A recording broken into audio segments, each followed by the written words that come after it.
পেলাম মা অক্ষয়। কেউ জানতো না সে কোথায়। বাড়ি থেকে বেরিয়েছিল ছেলেটি, আর ফেরেনি।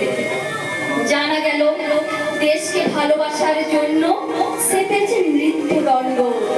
শেষ মুহূর্তের আগে পোস্ট কার্ডে ভবানী ভট্টাচার্য অতি দ্রুত লিখেছিল ছোট ভাইকে, অমাবস্যার শ্মশানে ভীরু ভয় পায়, সাধক সেখানে সিদ্ধি লাভ করে।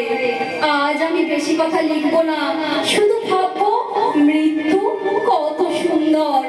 লোহার শিকের উপর হাত, তিনি তাকিয়ে আছেন অন্ধকারের দিকে। দৃষ্টি ভেদ করে যায় দেওয়াল, অন্ধকারও বাগময় হয়। সূর্য সেন পাঠালেন তার শেষ বাণী, আমি তোমাদের জন্য কি রেখে গেলাম? শুধু একটি মাত্র জিনিস, আমার স্বপ্ন, একটি সোনালী স্বপ্ন। আমি শেষ মুহূর্তে এই স্বপ্ন দেখেছিলাম। সেই সব স্বপ্ন এখনো বাতাসে উড়ে বেড়ায়, শোনা যায় নিঃশ্বাসের শব্দ। আর সব মরে, স্বপ্ন মরে না। কানু, সন্তোষ, অসীমরা জেলখানার নির্মম অন্ধকারে বসে এখনো সেরকম স্বপ্ন দেখছে। নমস্কার।